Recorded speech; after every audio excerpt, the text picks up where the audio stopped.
Hey everybody, it's Cole with the Long Range Addicts podcast. Thanks for joining us tonight. We've got a special guest tonight, Courtney from Benchmark Barrels. They've been our sponsor from the beginning. Crap, I can't even talk tonight already. And we're excited to have her. You know, there's a lot of questions out there on the podcasts in general about barrels, groups, the forums, different things. So I'm excited to kind of dig a little bit deeper into some of the barrel mystery and myths that are out there. Stand by. We're excited to listen, and let's get going. We love shooting, hunting, and educating. So if you want to learn about long-range shooting, you're in the right place. This is the Long Range Addicts podcast. Shooter ready, stand by. All right, as I said, Courtney from Benchmark's here with us today. We've got Jose, reviewer of Team POI. How you doing, Jose? Doing good. Good. I'm glad you finally got your crap figured out. Hey, we'll get there eventually. Yeah, that's good. We've also got Tyler from POI. How you doing, man? What's up, guys? Doing good. Me and Tyler are sitting kind of close to each other, so if you hear some echoes, just tell us we're stupid because, you know, that's how we roll. But anyway, without further ado, how are you doing, Courtney? Good? Good. Now, a lot of people, when they call into Benchmark or they email, you know, the info at Benchmark Barrels, you're the person that they talk to, right? Yep. I answer the phone 90% of the time, unless I'm at lunch or helping somebody else. So give us a little bit of the backstory behind Benchmark Barrels, because, you know, there's a lot of big name barrel companies. Benchmark's really come out lately in the stream of the PRS precision rifle. Give us a little bit of background of what Benchmark is. So they're a small owned company. You know, we started here in Arlington in 2000 and 2002. So we've been at the same facility for a long time. It started with the two owners. They've built it as we've grown and got more business, and it's just it's been a lot of love and labor and time put into every barrel, and we've proven ourselves just by the quality of our barrels, getting them into people's hands, having them, shooting them at matches, winning and setting records. And it's been a long process, but, you know, we can compete with the best of them. That's cool. And, you know, there are a lot of great big name companies out there. Absolutely. And the thing is what separates you guys, I think, is kind of you're more face-to-face with people. Now, maybe face-to-face isn't the word I'm looking for, but the interactions that Benchmark has, you know, talking to Bill, which is the marketing director or marketing something. We all do a lot of stuff, but he's our general manager. He does marketing. He even does Cerakoting. He just wears a lot of hats. I know. Yeah. I know how that goes. So didn't you guys start with like rimfire, centerfire? Where did Benchmark start originally? Yeah, so we started with the rimfire and centerfire, but we really made our name in the rimfire community.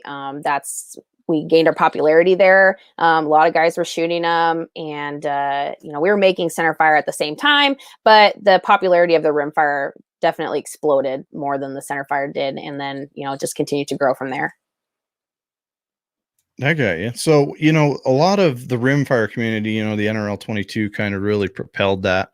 You know, from my days at Voodoo, I learned a lot about barrels and different things like that, with understanding, you know, barrel lengths and different things like that. Now, when you guys say I'm going to come to you and I've got a new Voodoo action, or I've got a 1022 action, what are you guys recommending to people for the 22 market right now?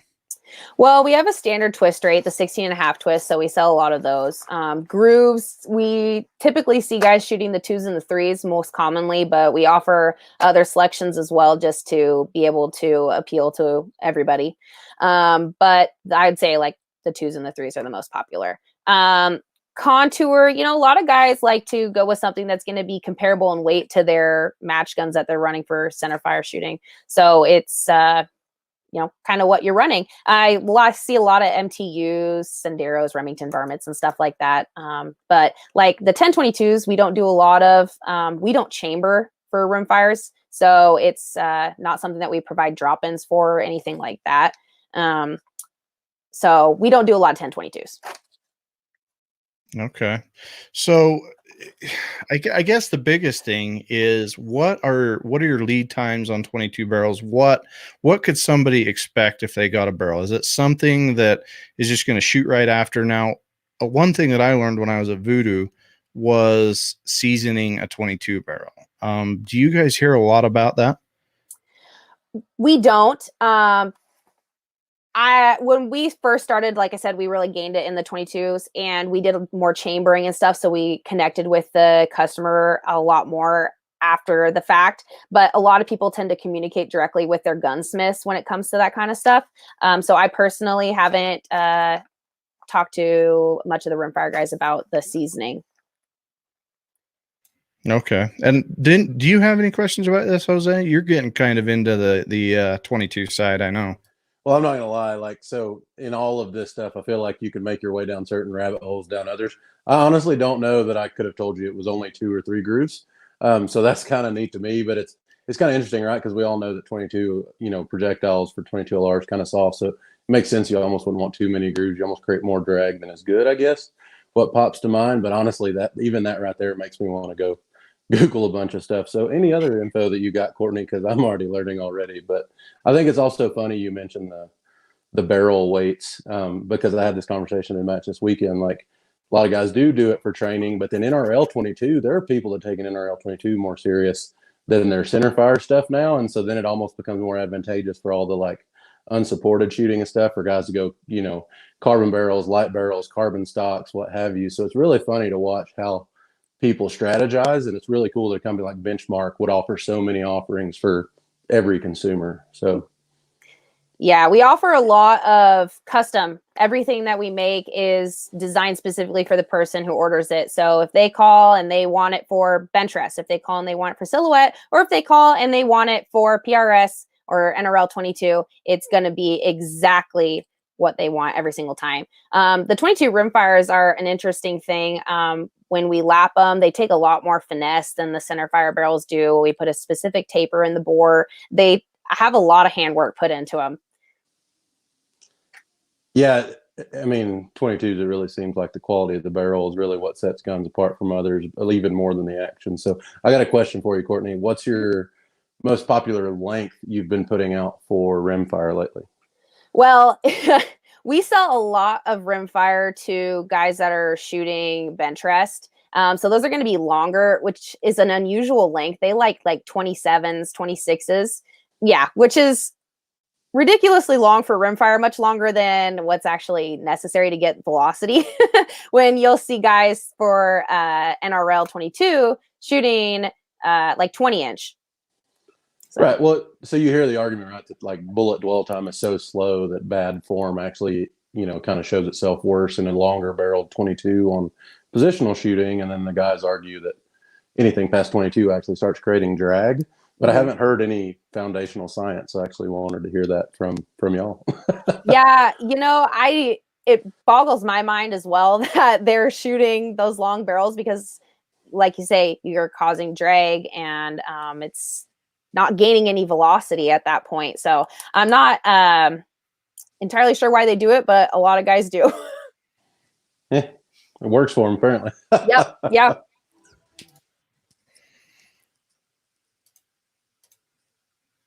Sorry, I'm bouncing back and forth trying to click on stuff, and I clicked on everything I wasn't supposed to click on, so I apologize.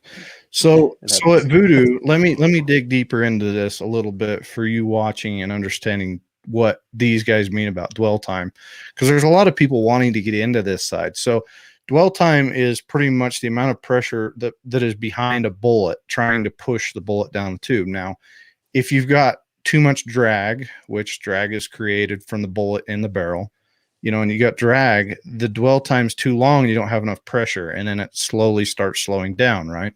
So at Voodoo, we did a lot of testing. Now it went from 16 to 18 to 20 to 22. And when we first tested it, there was a really sweet spot in that 20 to 22 mark. And it's kind of, I think more people have done it now, depending on bullet. You know, some of the bullets have, you know, a lot more oil on it when you load a 22. It's a pain because by the end of the day, you're so oily, it's not even funny. But, you know, a lot of these guys that are shooting these 26-inch barrels, I've got to try and figure out, or in my mind, I want to understand what the methodology is behind it. You know, a lot of them have just been shooting it for so long and it's so accurate that they're like, I'm not going to change it. That's the way it is. That's the way I love it. Everything else. But with, you know, ELR 22 and everything else coming out, a lot of people are starting to figure out, you know, what is the most efficient thing, because you can't hot rod a load like Jose does. You know, you can't take a GT to 4,000 feet per second. I don't know what you're talking about. So you cannot do that with the 22. You can't hot rod it, right? And Right. that's why a lot of these companies are starting to try and figure out, you know, the ELR loads, the something that they're going to get out in ELR and 22. You know, we were shooting at 800 yards or so, and Wow. understanding that. But back to the original. Sorry, I didn't mean to get off tangent, but I'm just trying to explain to a lot of the people what the dwell time is. And the more time that the bullet's in the barrel, the more drag it creates, and it starts to slow down. So you want to get that optimal, trying to push the bullet out of the barrel, kind of like an AR. You've got that time to where between the bullet hits the gas system to the end of the barrel. That's dwell time in an AR, right? So there's a lot of different things out there that we can all learn. And I know Voodoo and some of the others have put a lot of information out about this, but it's just interesting in my mind because 22 rimfire it's a whole nother freaking level. It just blows my mind. So let's change up. Well, before I leave, let me ask this. Do you know what the biggest difference is in you said you had 3 and 4 groove? Well, we offer 2, 3, 4, and 6. Okay. So the most common are the 2 and 3. Okay. And do you have any idea why it would be the 2 and the 3? That's just what guys have seen a lot of success with over the years. I will say some guys say that the 2 shoot a little bit better because there's less rifling to grab wind as it's flying, so they fly better. But the 3 shoot phenomenally as well. And I can't say that there's a reason as far as groove goes. You know, groove has a lot to do with preference. This may be a little bit too specific in that question, but is the 2 groove or 3 groove have any deeper or shallower groove than each other, or a 4 or 6? Because I've heard that No, at least on the centerfire, right? They're the same depth groove regardless of the number. yeah, Yeah, that might make sense then on the wind. Yeah. Yeah, and they're going to be a similar ratio too. You're still going to have a 2-to-1 ratio. You just have a larger land and groove combination on the less grooves. Okay. Yeah. All right. So, and just to help a lot of people understand, there's a bore and a groove in a rifle barrel. So the bore would be if you're looking down the barrel and there's nothing in it, it's just a straight pipe inside, right? And then your grooves are the little grooves or lands or whatever. So you've got grooves, and then in between's the lands. But as the bullet's going down there, the grooves are what make twist. Yes. Courtney, did you hear that, Courtney? I'm sorry. No. What was that? Is there anything else you want to cover kind of on the 22 side, or is that pretty good on the rimfire side? I think that's pretty good. Yeah. You know, I covered the lot of finesse that we go over on those. So yeah. Okay. So between a 20 and a 22 inch, 2 to 3 groove, and a heavy Palma or MTU profile. Those are the top of the top, right? Yeah, that's what we see most common.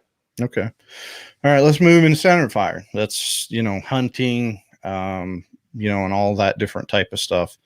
Understanding grooves versus bullet weight. That's a huge one. You know, depending on whether you can tear apart a bullet. A lot of people talk about overspinning a bullet, you know, different things like that. So when you guys are designing your groove profiles, what are you guys trying to design it around? I guess I should ask. Well, It's a broad question.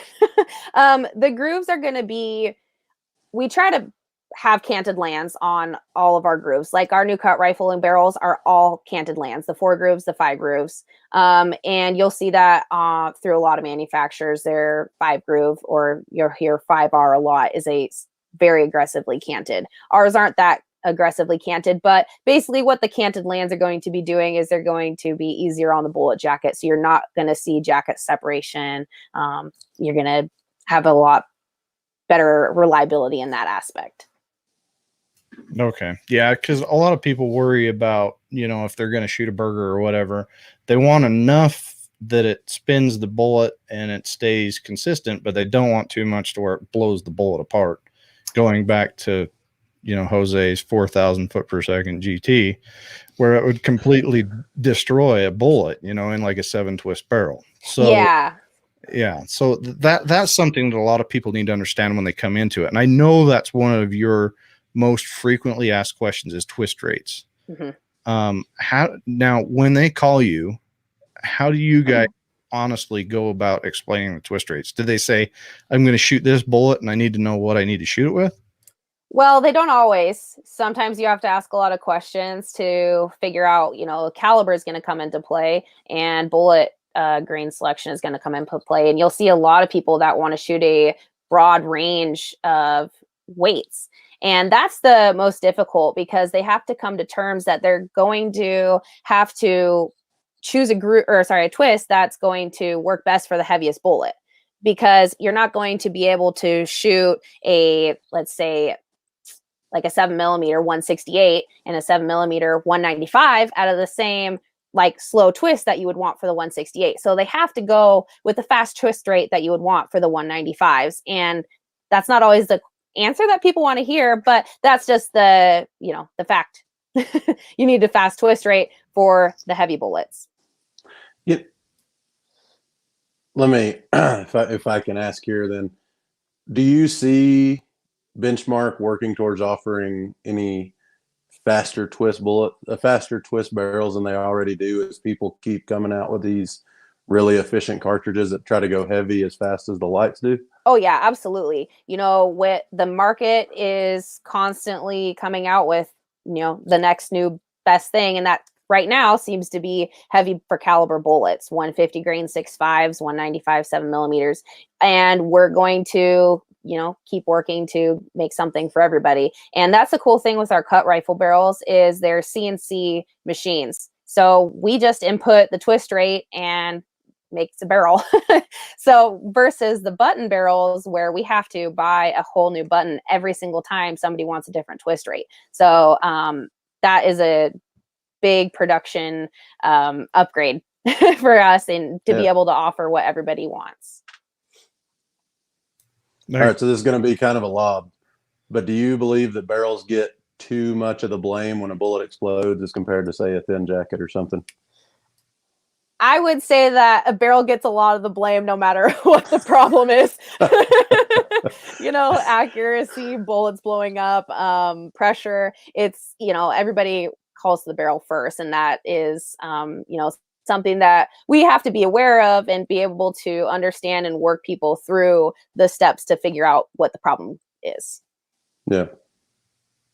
Whether it's the thin jacket, or they have, chambering problems, or if it is the barrel. Right.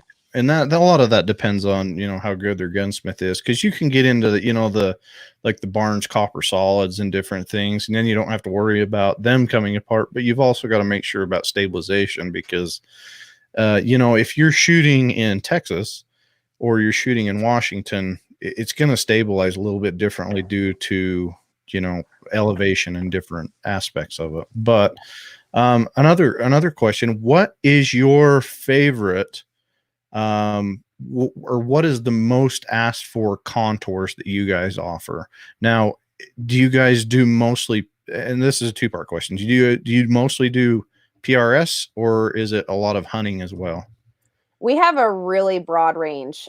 We do a lot of PRS, we do a lot of hunting, F-class, Palma. So we have a broad spectrum of things. But I would say as far as contours go, our number one most popular is an MTU, especially for PRS shooting. All right. And I've seen the JVC, which was, Jake's brainchild behind that. That's been a really popular one. I just ordered a 6GT barrel from you guys in that. Now, what is the difference between the JVC and a heavy Palma or an MTU? So his contour is going to be much more similar to an MTU. It tapers down to, I think, 1'50" at the muzzle instead of 900. So you have the same 1.250" for 5 inches, and then it straight tapers down from there, giving you a much heavier barrel. And it'll kind of, I would say, disperse the weight more evenly. It's not as aggressive of a taper, so you're not so much lighter at the muzzle. And it guarantees 3 more points per stage, right? It's got to. It's got his name on it. Hell, it's getting deep in here. Jake's at home on his couch shaking his head right now. Right.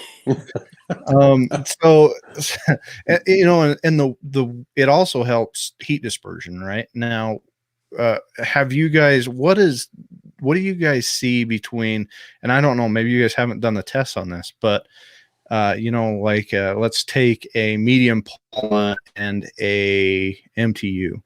Now they're both definitely different in heat dispersion, right? Now, would you say, in your opinion, that one would last longer than the other, or do you guys not have enough behind that you could answer that?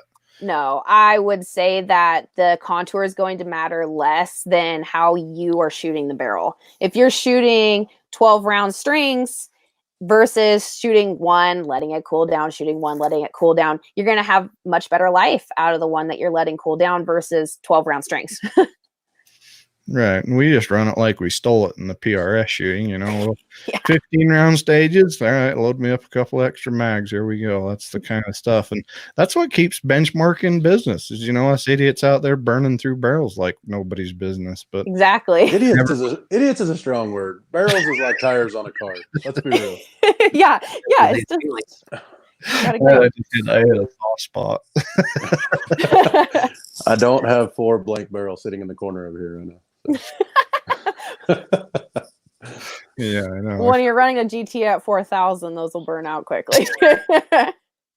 Cole likes to tell stories. All right, so before we get too far down the road, I'm seeing a question here. What's Benchmark's favorite twist and groove configuration for a 22 Creed? So sounds like heavy and fast, which is my style. Right. And what we've been seeing a lot is the 8 twist and 7s. The 1 and 8, we are seeing shooting really well with like the 77 grain bullets. And then the 7 twist or 7.5 even, which we offer in a 5 groove.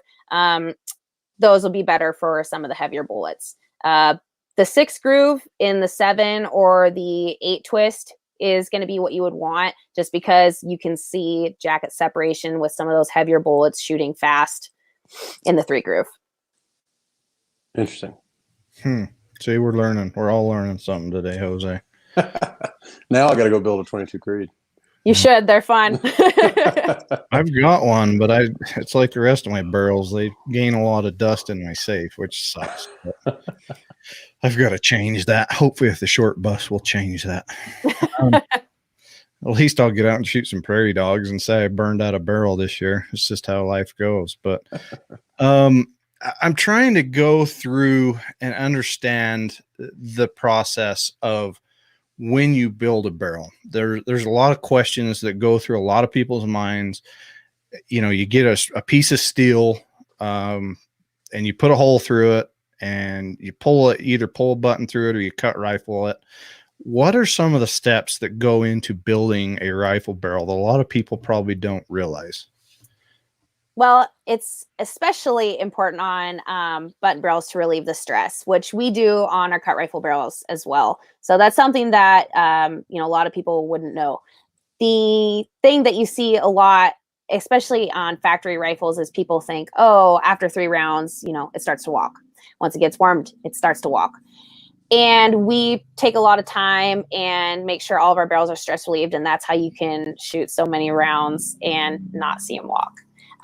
So when we get the steel, we start out with a straight round stock steel, and then they're heat stress relieved from the factory. We take them and we immediately stress relieve them again.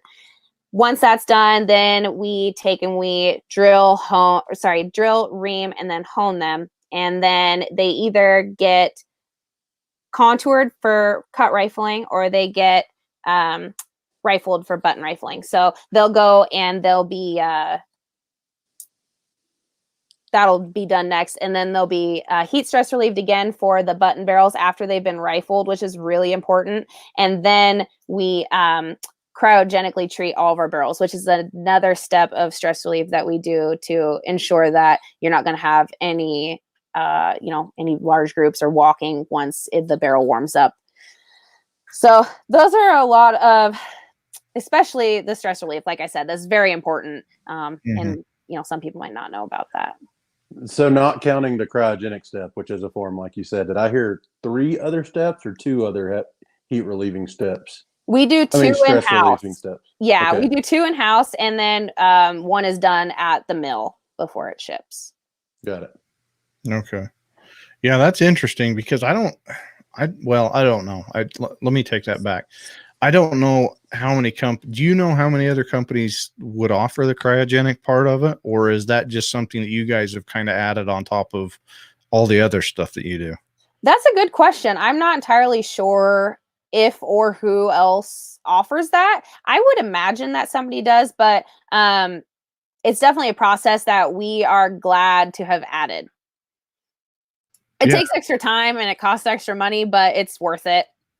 Yeah, and your barrels aren't any more than anybody else's. I mean, they fall right in there with everybody else's steel barrels.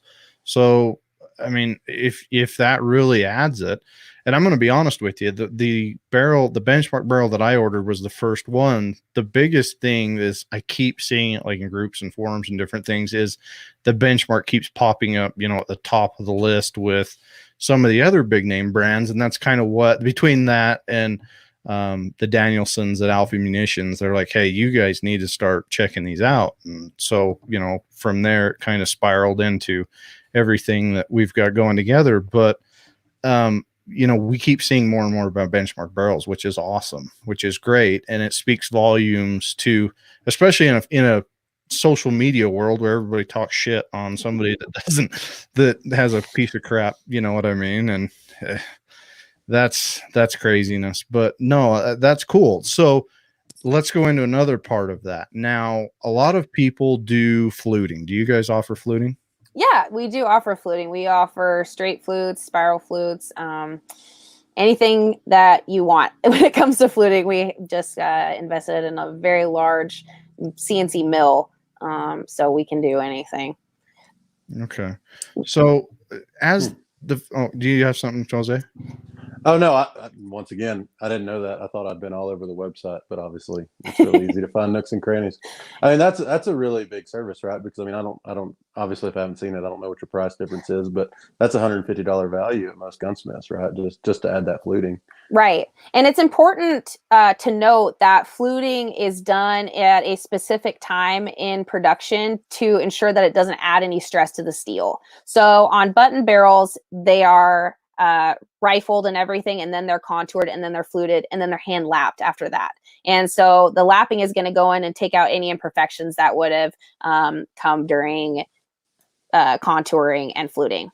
The cut rifle barrels, they are rifled last and then hand lapped. So we go in and we contour them and then they flute them, and then they'll be rifled. So it's important that they're done at the specific stages in production, because you could have adverse accuracy effects if they were done improperly, and it could add stress to the steel or put some imperfections in the bore. So I guess there's 2 follow-ups to that then. If you're saying that y'all get maybe better performance or at least more consistent quality by fluting at a certain step in the process, well, obviously a lot of gunsmiths are fluting blanks. So obviously they just obviously competent gunsmith, I'm assuming, can just do that right. Is there any specific thing that they should be doing there? And then there's a follow-up question after that. But I would say that there is a large chance that it's not going to affect accuracy. There's a lot, like you say, there's a lot of gunsmiths that do it. We recommend us doing it so that you don't have that 10% chance of it affecting it negatively. Okay, and then here's the other question, and I've actually read probably two. I mean, this is obviously anecdotal. I've only seen it twice, but two different people that got their gun fluted after chambering and even shooting, 10, 20, 50, 100 rounds through it, and had adverse effects. Do you have any idea or theory why? Well, like I said, there can be a couple different reasons. It could add stress into the steel, and it does. Anything that you do to the outside of the barrel directly impacts the inside of the barrel. And so it could just need to be lapped, and it could fix it. But a barrel is a delicate thing. It's surprising because it's this big, hefty piece of steel, but it takes a lot of finesse to make a really high quality barrel. Yeah. Right. And to Jose's point, I've seen a lot of big name manufacturers, they go from building a decent barrel and then they try fluting it and it completely goes to crap. And the other issue to that is I've seen a lot of people where they shoot their rifle, it's already built, everything's done, and then they go in and flute it, and then they're like, what happened? It went from a 1 MOA or a half MOA gun to a 7 MOA gun, and that goes back to that stress relief process. And that in a lot of people's mind do not understand that what she just explained of what you do to the outside barrel directly impacts what happens to the inside of the barrel. And there's not, and some of these guys are taking a lot of material out. I mean, there's some of these like the wrought irons and stuff. I mean, that's a big thing. And in my opinion, now this is my opinion, I would recommend going to the barrel builder like Benchmark to get this before you ever try doing it, because there's just too many variables involved when you order it and then have somebody else do it. Now, there are some good people out there that flute barrels, but there's only a couple that I would ever trust to touch one of mine to flute it afterwards.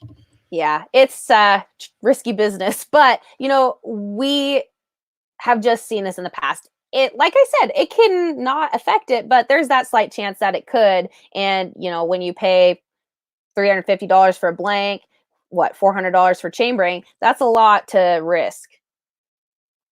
Yeah, especially if it's not warranted or anything like that. That's kind of the scary part of things. So yeah, let me kind of go into the fluting process or the fluting idea. So a lot of people are trying to go to carbon fiber barrels because they're trying to save weight. They're trying to get everything out of there. What I want a lot of people to understand is if you go buy a barrel from Benchmark and you have it fluted, you could probably get to the exact same weight amount, correct? Within a couple of ounces, yeah. If you do some good heavy flutes, you're going to be very close to what you could get out of a carbon fiber barrel. And, with carbon fiber, I don't know, maybe Jose and Tyler can correct me. I've seen a lot of variable issues with carbon fiber barrels. You've either got one that just straight up hammers, or you've got one that you want to use for a handyman jack handle. It's one or the other. And now, as far as steel barrels, how does that affect steel barrels? Have you guys had, and maybe you can't answer this, maybe you don't want to answer this, but have you had a lot of issues with that? No. We take all that time in doing the stress relieving, and what that does is when you're in those smaller barrels, it's going to keep them from heating up and walking quickly. And we don't see that issue. What you're going to see in a lightweight barrel is more so shootability of the firearm versus the barrel being inaccurate or inconsistent. Yep. I think it's interesting too to note, right? Like obviously you're running a rather large scale company as far as just nationwide, very well, in worldwide renowned barrel maker. I'm assuming y'all put a lot of R&D, a lot of time and testing into just even the depth of the fluting, right? Because I've actually personally experienced gunsmiths that I wanted to hit that, what you said, a couple of ounces difference from a carbon fiber barrel. And I'm like, hey man, I want this, I want you to err on the side of pretty deep. I'm trying to make this light. I'm not going to shoot 10 round strings with it. And I get it back and I'm slightly disappointed at how heavy my barrel is, because it almost felt like they were a little bit cautious, right? Well, because they don't do it all the time, where, if Benchmark is fluting it for you, I feel like y'all probably put the time and work in to figure out what's optimal and what's not, right? Yeah, we have a specific depth that we don't go below. And that is absolutely going to be taken into consideration your cartridge of choice. If you're shooting, say, a 708 versus a 7 Ultra Mag, you're going to have a lot different pressure. And so we are going to err on a much larger scale of caution on the two. We like to ideally keep like 150 thousandths wall thickness is very safe. So it's give or take. Like I said, it comes down to what the cartridge is and what's going to be safe. We don't want anything that's going to not be safe. All right, Courtney, I got a question for you. I got your website pulled up here, and I didn't know that you guys did brakes. But I'm also seeing on here that it has to go to a gunsmith. What's the gunsmith have to do with your guys' brakes? Does he have to time it? Yeah, so they do have to be timed, and then the center hole also has to be opened up. So they're like a 20 caliber or 22 caliber is how they come. And then, yeah, you'll have to open them up 20 thousandths over size of your caliber. And then, yeah, they'll have to be indexed properly. And our brakes actually have a top and a bottom because they have a 6-degree up port. So it's very important to have a skilled gunsmith install them. It's not something that you can just buy and thread on and you go to town. Okay. And then I saw that you guys have the large pinch. What's the point of the set screw on there? It just tighten down and it's threaded still, but what the pinch brake does is it allows a person to be able to thread it on and off frequently. So we tell guys that are going back and forth between a suppressor or wanting to take it off for hunting frequently to go the route of the pinch bolt, because if you're indexing and tightening down the brake into place every single time, you can displace the material, and then it will eventually go past top dead center, and then you're just going to have to put Loctite on it. It's definitely going to be better to go with the pinch brake if you're taking it on and off. And that's what we recommend. Okay. Awesome. Thank you.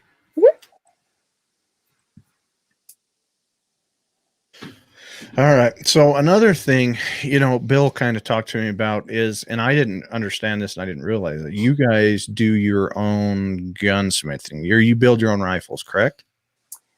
Yeah. Yeah. All right. So is there, like, if somebody had a rifle they wanted to build, they come to you, and do they get to pick what action they get, or how does that go about? Well, we don't want to compete with our gunsmiths. So at the end of the day, we're going to recommend them to somebody, but we will, if they insist, like especially local customers. We have a lot of people in our area that shoot, so they want to come to our shop and see the barrels and look through the window and see how things are made. But we're not advertising or trying to compete with our gunsmiths. So yeah, we can either have a customer bring in a rifle. We offer Remingtons and Winchesters and Howas and Savages. And then they can also purchase a custom action, and we can supply those from all the different manufacturers. Okay.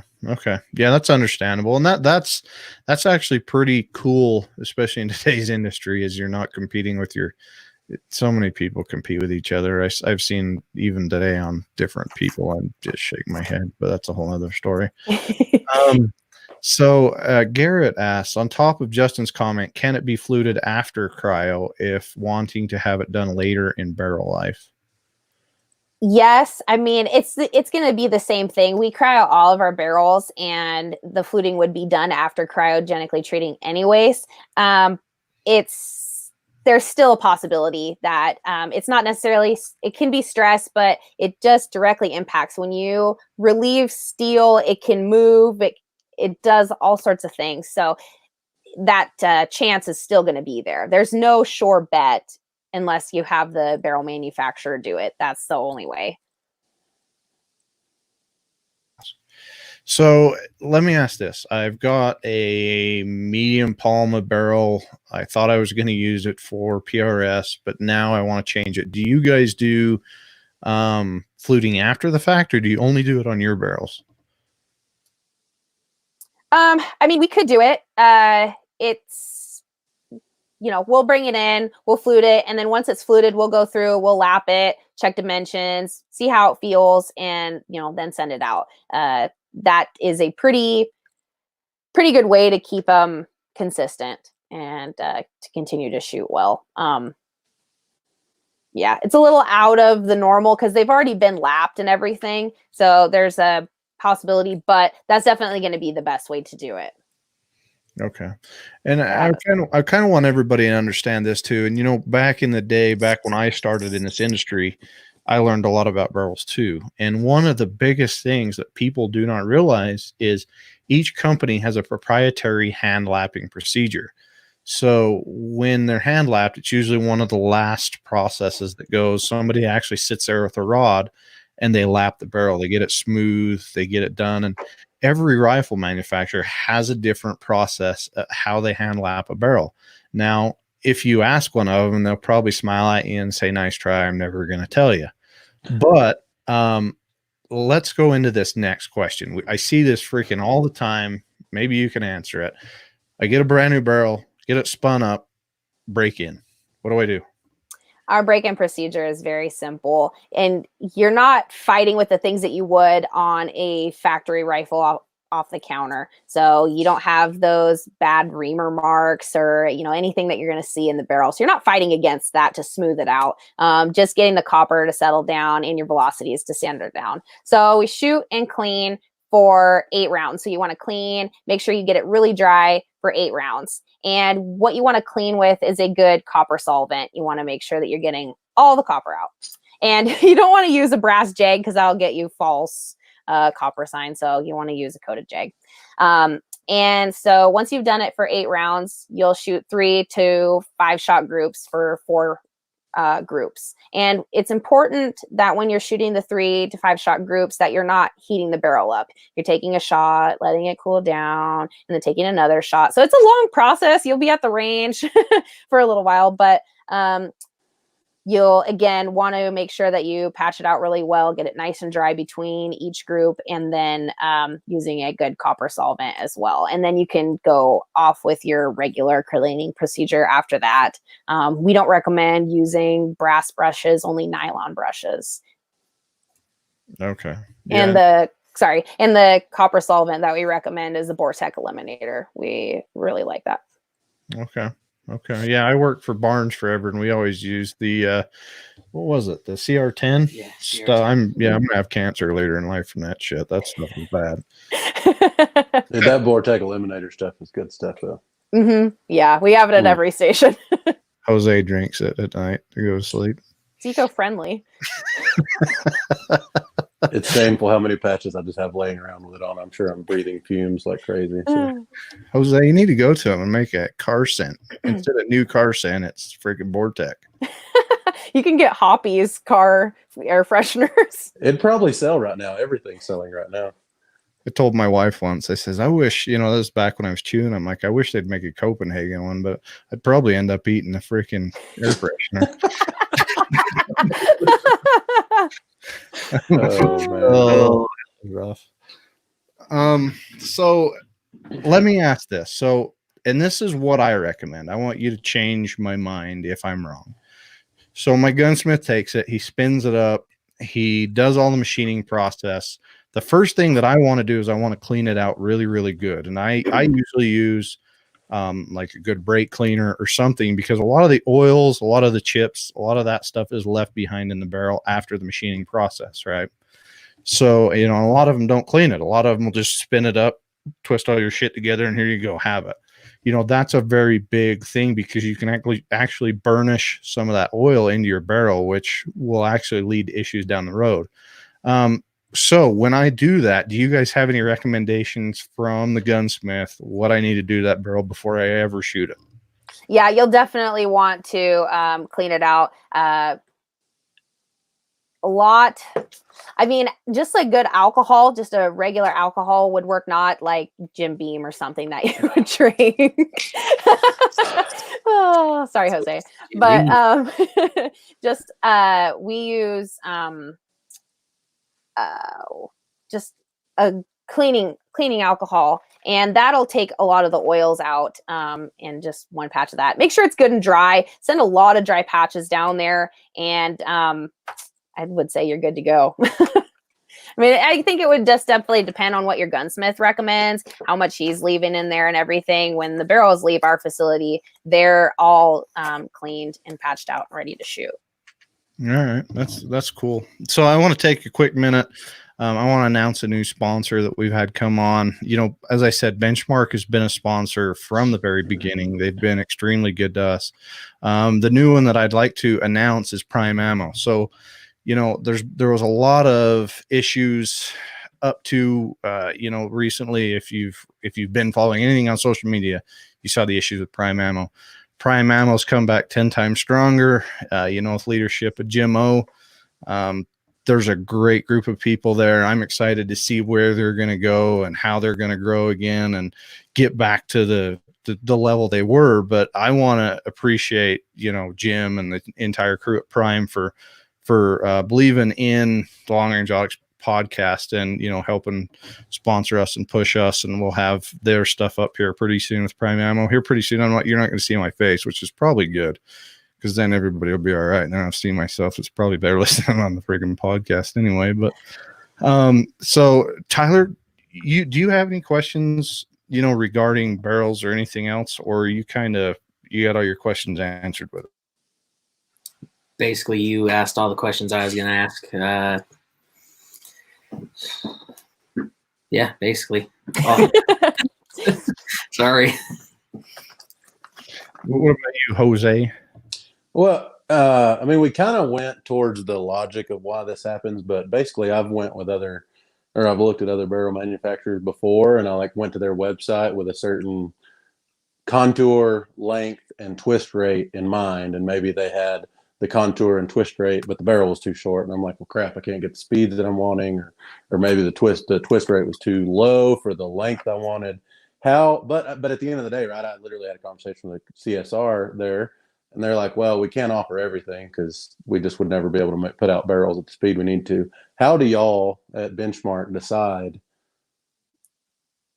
all your good offerings? Because frankly, when I went to your website, I literally found the exact barrel I was looking for. So how do y'all decide what combos you do and don't want? Because obviously y'all don't just offer everything either. So well, all of our barrels are custom made. So anytime that you call and you tell me exactly what you want, that's what we make, unless it's something that we don't offer. And that is going to be more consistent in our button barrels. So we have a lot of options for button barrels, but every time somebody comes out with a new bullet that needs a different twist rate or something like that, we have to get another button for that. So that is a bit of an investment, and it takes time. And so it's something that we have to take into consideration. We have been developing our cut rifle barrels for a long time now, and we're finally getting them on the market. We've got 6mm, 6.5, 7s, and 30s currently, and we are every day working on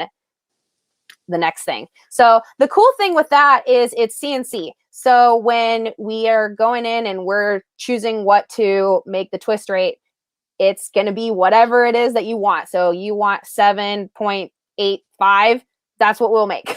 It is very exciting in a production standpoint to be able to offer what somebody wants. We don't have a ton of barrels that we stock on the shelf. We try to keep the consistent things that people are shooting, like 6.5, 7.5 twist MTUs, finish 26.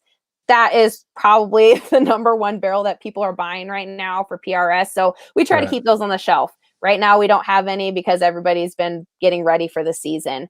But you'll see consistent things like that we try to keep on the shelf. But everything else is made custom. So we try to offer anything that anybody could want. We do all sorts of contours. We only have a select few listed on our website, but we have thousands of others on file. We offer all the factory contours. And if we don't, you can send your barrel to us and we'll match it for a small fee. Okay, so one last pointed question, and then I'm done, Cole. One of our reviewers wants to know, can he get an 8 twist 30 cal?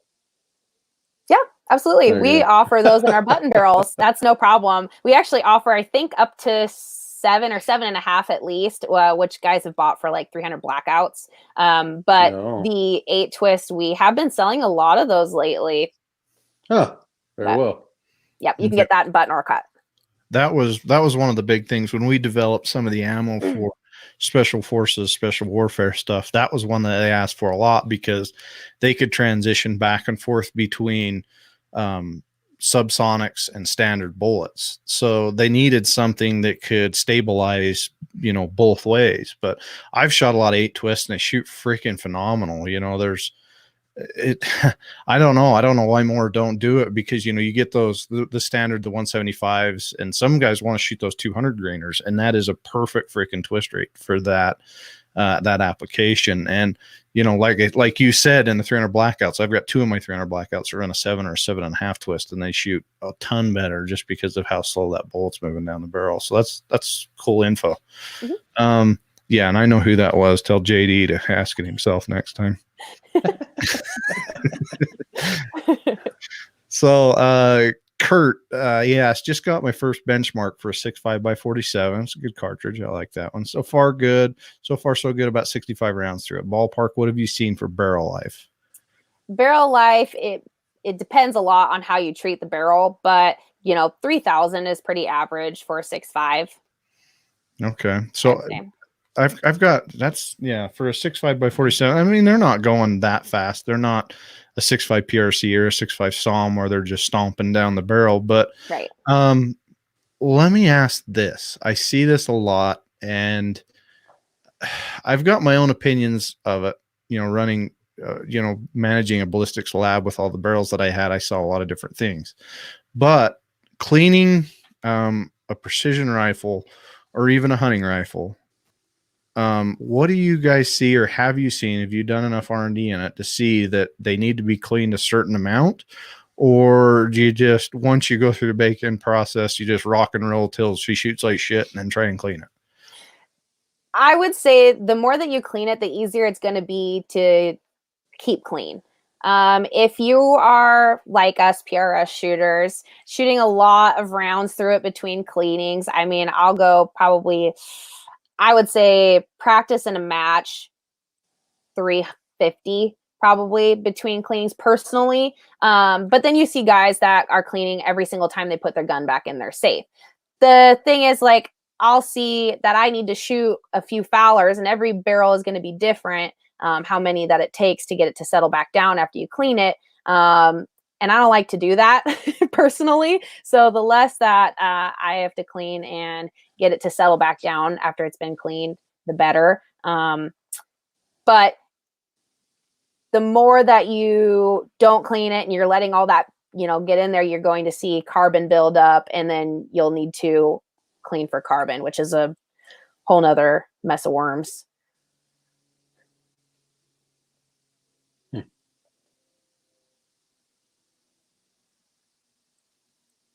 Paul, you're on mute. I am. I'm here sitting there talking. At least everybody on the freaking podcast, you know, I went mute for a minute, but what the hell did I just say? Anyway, so the biggest issue with carbon right now is a lot of these cartridges that have issue in the throat and the freebore area, right? So I think, in my opinion, the biggest thing that you've really got to focus on is keeping that clean, because, you know, you see those carbon rings, you see different things like that. And again, a lot of that is based upon the cartridge you select. You know, 6XC was really, really popular for a long time. And then everybody kind of started seeing the carbon rings, and I've got one and I like it for the 10 rounds that I've shot through it, because that's how I am right now. You know, that's a big thing. And there's a lot of PRS people out there that just shoot and shoot and shoot and shoot. What do you guys recommend to hunters? So if I'm a hunter and I go out there, I sight my gun in, I go hunting with it, and I want to store it for the next little bit. What do I do to that barrel to make sure that there's no issues? Now, do you guys only do stainless steel, or you do chromoly as well? We at this time only offer stainless steel. So you're going to have something that's going to be a lot more corrosion resistant than the chromoly. But it's still important if you're going to store it, you don't want it to rust. So I recommend if you're going to put it back in the safe for the rest of the year until you bring it back out for the hunting season and sight it back in, to clean it and put, out, dry it up, and then sight it in, get it fouled up and ready to hunt. Okay. All right. Well, that's cool. I mean, this has hopefully shed a lot of light with people understanding their barrels. And, you're always welcome to ask questions. That's what we're here for. Hopefully all your questions have been answered. I've had a few that have kind of come to me that I didn't necessarily know, even, the barrels that I've handled over the years. It's still something that I'm still trying to understand. Some barrels I've shot don't do a damn thing until they've been fired 100 rounds, and others shoot right off the bat, don't have a day's issue with them. And I think a lot of that also depends on how good your gunsmith is too. Because if they're running a reamer in there with a DeWalt, it's like you're probably gonna have to shoot a few rounds to punch that crap out of there. But I don't know. I don't know if you all saw. I may have got that picture from a gunsmith recently on my new one. Oh gosh. Karsten sent him a picture of his freaking reamer and a DeWalt at Boring Rifles. We started laughing. They're like, "This is how we do it, right?" There's a bottle of Corona sitting there, the DeWalt and the reamer. It's like, yeah, that's exactly how you do it. Yeah, that'll do the barrel justice. No. So, I mean, is there anything, Courtney, that we haven't touched, whether it's something that Benchmark offers that we don't know about? Because I think Jose's learned all sorts of stuff, and he's going to go to bed tonight and dream about GTs and stuff. But what other can we talk about? What other can we talk about that, the Benchmark offers or that we haven't hit yet? Is there anything there? We hit on the cut rifling. That's our biggest, newest, best thing that we've got going on right now. Something that we've been working on for a while, and we're really excited, and people are seeing really good results with them. So that's our big thing right now, is the cut rifle barrels. So you would say if somebody had the choice, button or cut, you'd definitely go the cut route? I wouldn't say that one's going to shoot better than the other. I could put a very capable shooter behind a rifle that has a button and a rifle that has a cut, and they're not going to be able to see a difference when they're done properly. The cut is just a production enhancement. So it gives us the ability to do the custom twist rates that somebody might want that we didn't offer in the past. Like, we've been getting requests for 6.5 twist 22 calibers. So we don't have a button for that, but in the future we'll be able to offer that with cut rifle. And it's just really exciting in that aspect to be able to appeal to all the custom needs of our customers. Right. And you can open a whole nother can of worms there, because there's those guys out there, those guys and gals want freaking gain twists and crazy crap. And you're like, what? Left-handed 7 twists to 12 twists. And that's, we can do it all. We can do all of that, gains twists and left hand. And our machine is capable of doing all of that. Yeah, just don't publish anything until you shoot it. Right. Right. If it shoots bad, it's your own fault for asking for some retarded thing. Yeah. Well, like I said, the 6.5 twist 22 caliber is crazy. That's just insane fast, and we get a lot of requests for that. And right now they're just going with 7s, and I haven't heard any complaints. Okay. All right. So let's finish this off. Let's learn some stuff about Courtney, because everybody that calls in talks to Courtney. What are you going to be shooting matches this year, Courtney? Yeah. I've shot matches for 3 years. I don't get out as much as I'd like to, but definitely get out more as long as they let us leave our house. I am planning on shooting with Bill the Carstetter Memorial. That's a team match that is in Washington. It's been going on for quite a few years. So we'll shoot that this year. I'd like to shoot one of the NRL matches that's coming up actually in October. I'd like to shoot that one at the Rock Lake. So Well, there's one in June I know of that might be pretty good for you to come down to. where is that? That would be right here in Utah. Oh, yeah, I don't get out too much. I have to stay close to the shop. Yeah, just come on down. You can stay in the short bus. It's the one that we put on. It's Dog Valley Precision. Oh, perfect. It's the first weekend in June, but yeah, it's I mean, it is hard. Me and Tyler are going through the list of matches yesterday, and I don't know how the hell half these people keep up with everything they do. I mean, I look at it, and between forums and social media and matches, they're at every one of them, and I go, well, they must not have a life, Right? or they're magical freaking unicorns that we don't know about, that doesn't sleep at all. And it's just nuts. The I amount agree. of matches that have grown, which is awesome. You know, it gives a lot more people the ability to come into something and learn and grow and, you know, get better at hunting and everything else. Yeah. Along the lines of that. What, let me ask this. What is the lightest weight barrel that you guys make? Well, we'll make a number 1 and they're very light, but we only make those in certain calibers. So, you know, I think it would be 6 millimeter and lighter, and it depends on the length, but that would be the lightest as the number 1. They're tiny, but you know, we've done the Kimber mountain rifle contours. We've done the Remington mountain rifle contours, which are also really small as well. Yeah. And I don't know, what would you say, Jose? You'd probably get maybe a good 3-shot group out of those. I mean, just because I don't know, man. I had a Kimber mountain ascent, like she mentions that Kimber, or the Kimber mountain rifles, and those are like fluted towards the back, not the front, which is kind of interesting, the way they stay narrow and save weight.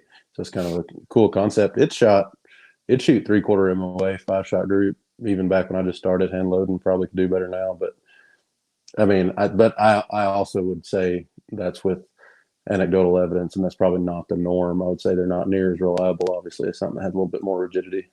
Yeah, agreed. But with the proper stress relieving and stuff, you should be able to still get decent groups out of a lightweight barrel. It's just going to come down to the shootability versus the, you know, flyers and stuff like that you're going to get when it heats up, right on a custom barrel.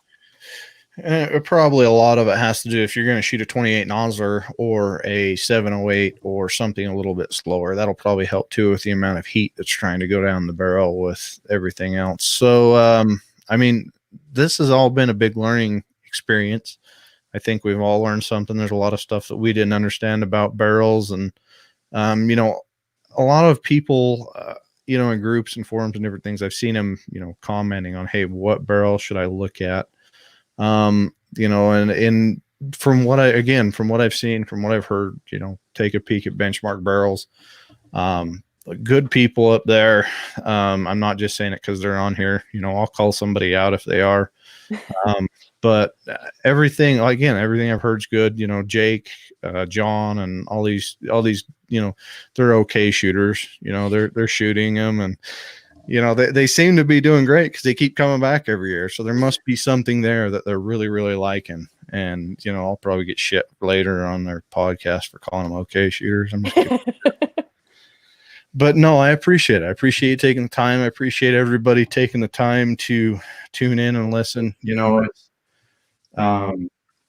it's one of those things that with all the podcasts and everything else going on right now, it's kind of hard to tune into some of these podcasts and listen. And hopefully we've put out some information to where it isn't just a rambling. You know, you see that all the time. But, you know, does anybody have anything else before we sign out? Thanks, Courtney, for the time. Yeah, thanks, Courtney. It was awesome. Yeah, it's good to talk to you guys. Yep. And, you know, if you're going to call into Benchmark, now everybody knows what Courtney looks like. If you're listening on the podcast, come on the freaking YouTube or the Facebook page, and you can see, you know, put a face to a name type thing. And then hopefully we'll see it matches. I'll see if I can twist your and Bill's arms, and if we can bring the bus up, at least go shoot some stuff and get out and do some of that stuff. But I appreciate it again. Benchmarkbarrels.com. Anywhere from 22 long rifle up. What's your biggest caliber you make right now, or biggest? 50.